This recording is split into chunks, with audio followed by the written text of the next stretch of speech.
Hi people, welcome to the Run Testers, it's Kieran here, and in this video brought to you in partnership with Precision Fuel and Hydration, we're putting On's newest carbon racer, the Cloudboom Echo 3, up against another carbon super shoe, the Under Armour Velociti Elite. Now if you've been eyeing up a fast training or racing shoe, and these two shoes were somewhere on your list, then we are here to help. We're going to help you work out which one you should buy, if any. So watch on for our Echo 3 versus Velociti Elite head to head. Now, before we get into which carbon running shoe might give you the edge on race day, let's talk quickly about something else that can really make or break your runs and races, and that is fueling. Now, to perform at your best on runs that last longer than 90 minutes, fueling is absolutely vital. When your energy store's empty, you need to refuel, and working out what to eat, how much, and when is really half the battle. But don't worry if you're not sure how to build a good fueling strategy. The team at Precision Fuel and Hydration have developed some brilliantly simple tools to help. Now, their free fuel and hydration planner gives you a detailed and tailored fueling and hydration plan based on the event you're about to tackle, so you can make sure you're taking on enough energy and water and electrolytes too to help you get to the finish line in the state that you want. Now, we've dropped the link to that planner in the caption below. It takes just a couple of minutes and it's really an excellent starting point for developing your fueling and hydration plan for any run. And while you're at it, check out Precision's excellent range of gels, chews and hydration products that make it super easy to hit your numbers once you have them. They also provide that all vital extra kick in the pants right when you need it most when you're out doing your runs. You can also use the code RUNTESTERS at checkout or just hit the link and it'll apply a 15% discount off anything you buy when you go to check out. Now, I'd recommend the 90-gram carb pouches. I think they're ace if you want to just stick one thing in a running belt and use those for those long Sunday runs or on marathons. Easy to reseal and take little bits at a time. I also love the compact chews for a change of texture on longer, slower plods. I'll be using both of those on my upcoming 100-mile ultra in Berlin coming soon.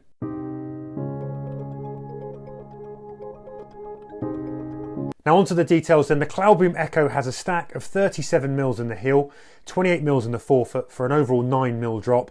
The Velociti Elite comes with a 39 mil stack in the heel, 31 in the forefoot for an 8 mil drop. When it comes to weight, in our UK men's 8.5 test shoes, the Cloudboom Echo weigh in at 8.1 ounces or 230 grams. The Velociti Elite is 238 grams or 8.4 ounces. On price, the Cloudboom Echo 3 are £260 or $289.89. The Velociti Elite is significantly cheaper at £220 or $250. So let's have a quick shoe whip then. Well, both of these shoes are built for racing and faster efforts, but let's take a closer look at the design. Starting with the midsoles then. So the Echo 3 is On's first shoe with new Helian Hyperfoam, which is derived from caster bean. The cloud elements you can see here are largely gone. There's just a few small nods to that left here, which is interesting, a departure for On. Inside that midsole, there's a rocker-shaped full carbon speedboard as well. The Velociti Elite midsole also has a full-length carbon fibre plate sandwiched between two layers of foam. Now, close to your foot on top, there's a cushioned but springy Pebax foam layer.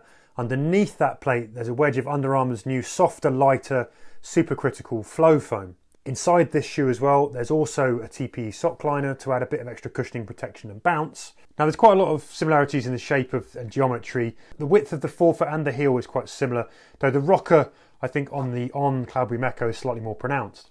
Now, up top, the Cloudboom Echo 3 have a woven one-piece upper with some more breathable zones. The tongues are gusseted just on one side. The Velociti Elite, by comparison, features a very light and minimal warp 2.0 mesh upper, which comes with these strategically placed horizontal tapes to enhance the support and the structure. The tongue on this one is lightly padded and perforated, but it isn't gusseted. Now, on both shoes, there's a similarly small amount of heel collar padding. They're a touch more traditional than the strategic kind of cushion pads that you might find on other carbon race shoes, but there's not much to choose between these two shoes in terms of that padding. Flip them over. In the forefoot of the Cloudboom Echo, you've got a pretty thin but substantial covering in the forefoot. There's not so much in the heel, but more on that later.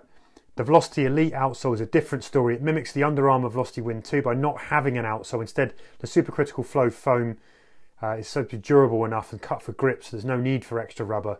That's done to save some weight, but we'll also talk about durability on that a bit later as well.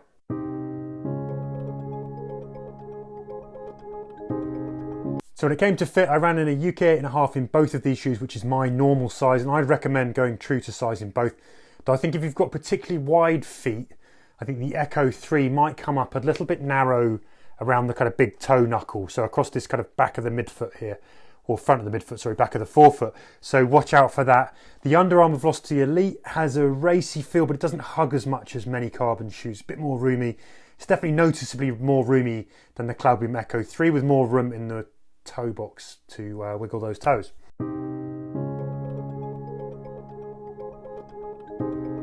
Onto the run test then. I've run many miles in both of these shoes at the same mix of paces from slow and steady up to all out, sort of marathon pace and beyond.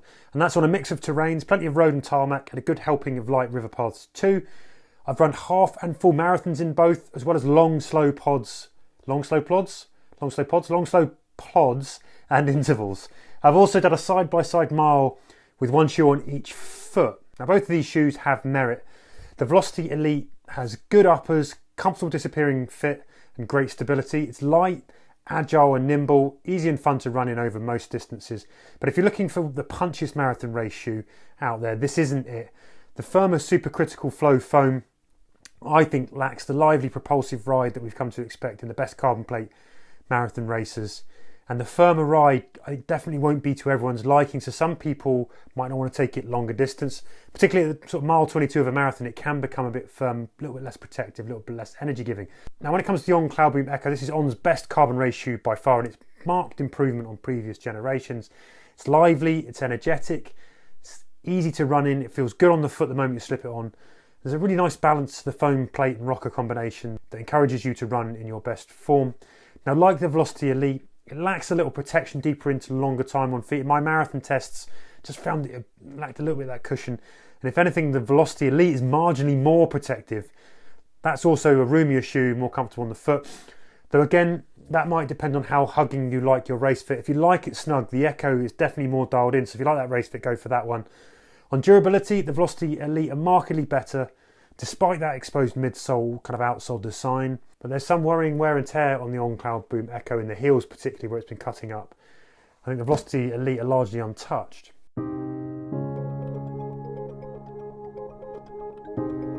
Verdict then, when it comes to choosing between these, if we're talking price and versatility, I'm going to go Velociti Elite all the way.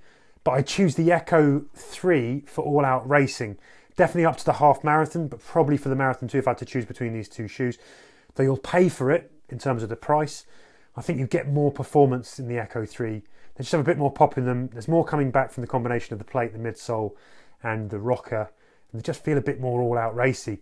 However, I don't think they offer that much outside of racing or faster sessions. It's not a shoe you're going to sort of want to do any kind of other training in, really. The Under Armour Velociti Elite are far more versatile. They're a bit more subtle, a little bit more stable and a bit more comfortable on the foot. And I found them much better for clocking trainer miles as a result. They're almost sort of in the daily trainer, kind of super trainer territory, although they're marketed as a marathon shoe.